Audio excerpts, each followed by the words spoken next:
Puji syukur pada Allah Subhanahu wa Ta'ala. Mudah-mudahan kita semua dalam keadaan sehat walafiat.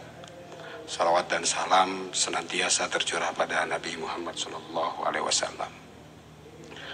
Mohon izin Bapak Direktur, hari ini kami berkumpul dari seluruh Indonesia, penyuluh agama dari semua agama dari seluruh Indonesia, ingin bergandengan tangan, ingin sama-sama bersilaturahim, membentuk sebuah organisasi profesi penyuluh agama. Kita tahu penyuluh agama adalah teman-teman yang bergerak di ruang-ruang sunyi. Ada penyuluh agama yang hadir bagi masyarakat disabilitas. Ada penyuluh agama yang hadir di kelompok rentan. Ada penyuluh agama yang hadir di anak-anak jalanan, di anak-anak pang. Ada penyuluh agama yang hadir di lapas-lapas. Ada penyuluh agama yang hadir di mantan eksterorisme. Ada penyuluh agama yang hadir di masyarakat-masyarakat pedalaman. Mereka menyampaikan pesan-pesan agama, Pak Direktur. Juga pesan-pesan pembangunan melalui bahasa agama. Mereka yang menjalin tali harmonisasi semua agama. Mereka yang selalu menguatkan NKRI. Mereka selalu membangun masyarakat untuk mencintai negerinya, mencintai bangsanya. Mereka yang terus mengembangkan toleransi di masyarakat. Mereka terus mengembangkan bagaimana terus masyarakat anti kekerasan dan terus adaptif terhadap budaya-budaya yang berkembang di seluruh Indonesia. Mohon izin Pak Direktur dan semua hadirin hari ini. Hari ini mari kita mantapkan hati, pikiran dan jiwa kita. Dari relung hati yang paling dalam, kita bergandengan tangan. Kita semuanya sama-sama, mari kita bentuk organisasi profesi yang merupakan amanat dari Permenpan. Semua jabatan fungsional mesti punya organisasi profesi. Kita berkumpul untuk menyusun kode etik. Kita berkumpul untuk menyusun bagaimana kompetensi penyuluh-penyuluh agama kita ini meningkat. Tantangan zaman, era digital, dan semuanya sangat mengharapkan penyuluh agama hadir di tengah masyarakat, di media sosial, bagaimana menyampaikan pesan-pesan agama yang damai, bagaimana menyampaikan pesan-pesan agama yang sejuk, bagaimana menyampaikan pesan-pesan agama yang rahmatan lil alamin. Hari ini dengan ketetapan hati, kita sadar betul bahwa perbedaan suku, agama, bahasa, bahwa semua kebinekaan dan perbedaan kita adalah kekuatan, adalah modal bagi kita semua. Bahwa inilah kekuatan kita, inilah yang dapat kita banggakan. Kita bergandengan tangan, mari bersatu membangun negeri ini. Saya kira itu, mohon izin Pak Direktur, 24-27 kita akan bermusyawarah dengan hati, dengan jiwa yang tulus untuk sama-sama menjadikan profesi penyuluh agama ini menjadi profesi yang profesional, yang dibangga-banggakan umat, yang punya kontribusi yang jelas terhadap negara, yang kita adalah garda terdepan Kementerian Agama. Mari sama-sama kita bangun Indonesia dengan pembentukan organisasi profesi ini dengan hati yang tulus dan jiwa yang bersih. Saya kira itu Pak Direktur. Terima kasih. Wassalamualaikum warahmatullahi wabarakatuh.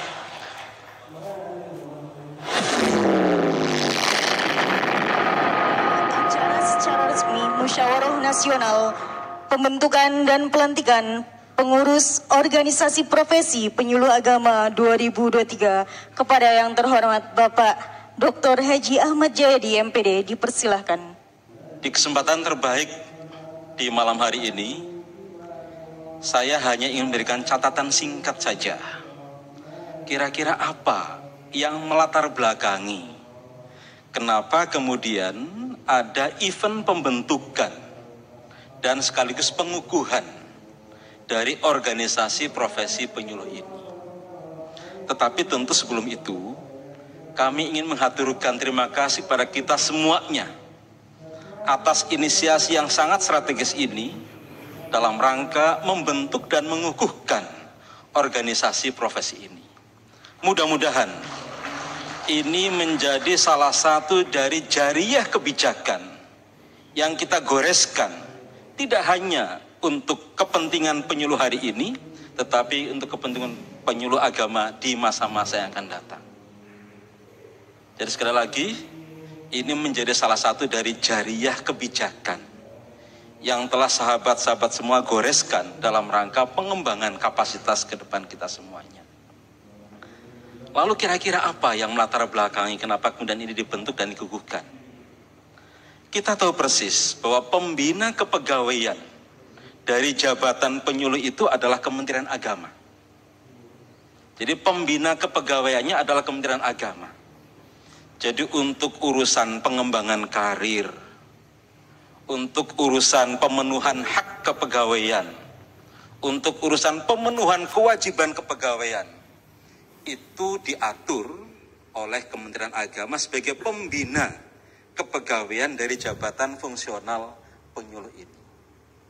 Tetapi, sebagaimana Pak Amir sampaikan, ada satu amanat. Untuk setiap jabatan fungsional apapun, perlu dan harus ada organisasi profesinya. Kenapa? Karena organisasi profesi itu yang pada akhirnya harus bisa memberikan perlindungan atas profesi ini. Jadi kalau kemudian ini ada organisasi profesi penyuluh agama, maka kemudian organisasi profesi penyuluh agama itu wajib memberikan perlindungan kepada anggota-anggotanya. Oleh karena itu, ini penting, Pak. Penting. Ini wasilah untuk kemudian tujuan-tujuan besar, di mana kemudian tugas-tugas dan fungsi kepenyuluhan bisa berjalan dengan optimal, maksimal, maka wasilahnya salah satu di antaranya adalah organisasi penyuluh ini. Oleh karena itu, kalau kemudian kita hubungkan dengan kaidah usuliyah yang menyatakan lil wasail hukmul maqasid, hukum sarana sama dengan hukum tujuan. Tujuannya adalah dalam rangka kebaikan, dalam rangka meningkatkan kapasitas, kapabilitas, kompetensi penyuluh. Maka sarana-sarana yang diperlukan dalam rangka itu wajib kita ikhtiarkan. Dan malam hari ini awal di mana kemudian sarana itu, infrastruktur itu salah satunya kita bentuk dan pada akhirnya insya Allah akan dikukuhkan oleh Menteri Agama. Sahabat-sahabat para penyuluh yang berbahagia, kita bangga, berbahagia, karena di malam hari ini tidak hanya penyuluh agama Islam yang hadir, tapi juga penyuluh agama-agama yang lainnya.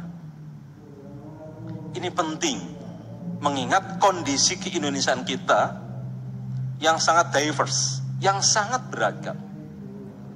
Maka saling memahami, ini menjadi prasyarat untuk kemudian kehidupan keagamaan kita menjadi kondusif sampai kapanpun, ila yaumil qiyamah.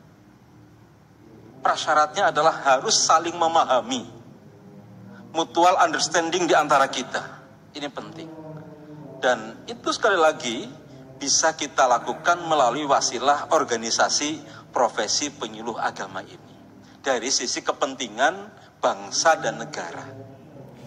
Dari sisi kepentingan profesi, maka organisasi profesi ini menjadi penting karena dengan wasilah organisasi profesi ini, maka tugas-tugas untuk peningkatan kapasitas, kapabilitas, kompetensi, bahkan sampai kode etik pun itu dirumuskan oleh organisasi profesi penyuluh agama ini. Ini amanat, mandat yang harus segera kita tunaikan. Apalagi kalau kemudian kita melihat kehidupan kita, kehidupan dalam konteks layanan tugas dan fungsi penyuluh, ini tentu bukan sesuatu yang statis. Ini akan selalu mengalami dinamika. Dan dinamika serta tantangannya itu akan sangat cepat. Lalu pertanyaannya, bagaimana cara kita bisa merespon perubahan dan dinamika yang cepat itu, lagi-lagi organisasi profesi mutlak diperlukan. Dia akan menjadi host yang kira-kira menyiapkan kepada para anggotanya kira-kira langkah strategis apa yang harus kita tempuh dalam rangka merespon perubahan yang ada. Termasuk misalnya tugas-tugasnya. Hari ini kita tidak membayangkan tiba-tiba ada tugas misalnya menanggulangi stunting. Dan ini akan selalu dinamis. Maka kalau kemudian kita kembali kepada bagaimana kita menyiapkan agar masing-masing kita punya kesiapan, readiness kriteria untuk menyongsong perubahan apapun, maka lagi-lagi organisasi profesi ini menjadi penting. Bagaimana kemudian melalui organisasi profesi ini, kita semuanya bisa melakukan pertama, learning how to know. Bagaimana kemudian kita belajar tentang apa yang sedang terjadi ini. Berikutnya, learning how to do. Bagaimana kemudian kita mengerjakan itu semuanya. Lalu berikutnya, learning how to be. Bagaimana kemudian kita bisa mengaktualisasikan dari perubahan-perubahan itu. Dan yang terakhir, bagaimana kita mempraktekkan learning how to live together. Ini penting sekali lagi. Maka tentu kita berharap mudah-mudahan dengan organisasi profesi ini pada akhirnya akan menjadi mitra strategis, terutama bagi kita di Kementerian Agama untuk bersama-sama meningkatkan kapasitas, meningkatkan kapabilitas, dan meningkatkan kompetensi penyuluh. Karena sekali lagi, di hadapan kita ada sejumlah tantangan yang tentu harus kemudian kita dekati tantangan itu, jangan kita hindari. Karena di setiap tantangan yang kita hadapi, sejatinya ada peluang. Peluang untuk kemudian kita tumbuh berkembang dengan baik. Maka kalau kemudian kita menghadapi tantangan itu dengan semangat kolektivitas, kolegial semacam ini, semangat kebersamaan, maka insya Allah seberat apapun tantangan yang kita hadapi, karena dibarengi dengan semangat jam'iyah semacam ini, maka insya Allah akan ringan untuk kemudian kita kerjakan secara bersama-sama. Oleh karena itu, sekali lagi, kami sangat memberikan apresiasi atas event di malam hari ini, membentuk dan mengukuhkan organisasi profesi ini. Sekali lagi, ini akan membawa kita semuanya kepada visi penyuluh ke depan seperti apa. Visi. Lalu akan menurunkan visi itu dalam sejumlah misi, dan kemudian akan mengaktualisasikan misi yang ada itu ke dalam sejumlah aksi. Visi, misi, dan aksi. Kalau ketiga aspek ini kita kenali dengan baik, insya Allah pintu kesuksesan ada di depan kita masing-masing. Tapi sebaliknya, kalau tiga hal ini tidak kita miliki, jangan harap proses-proses penyuluhan akan bisa berhasil dengan baik. Karena hakikatnya, sukses itu adalah ketika kemudian kita mampu mensinergikan kekuatan visi, kekuatan misi, dan kekuatan aksi. Kalau kita hanya punya visi dan misi, sementara kita tidak memiliki aksi, itu artinya kita sedang bermimpi. Sedang bermimpi. Kita punya visi, punya misi, tapi tidak melakukan aksi nyata. Kalau kemudian kita punya misi, kita juga melakukan aksi, tetapi tidak dibimbing oleh visi yang tegas, maka insya Allah kita akan sampai pada tempat yang keliru. Kalau kemudian kita punya apa yang terakhir? Visi, misi. Kalau kita punya aksi, kita melakukan aksi, lalu visi juga kita miliki, tapi kemudian tidak dibarengi dengan misi yang jelas, maka insya Allah akan serba tanggung. Oleh karena itu pastikan visi, misi, dan aksi kita jelas, kita pahami betul, Direction for use-nya jelas, sehingga masing-masing kita memahami dari A hingga Z, kira-kira seperti itu. Dan itu semuanya membutuhkan wasilah.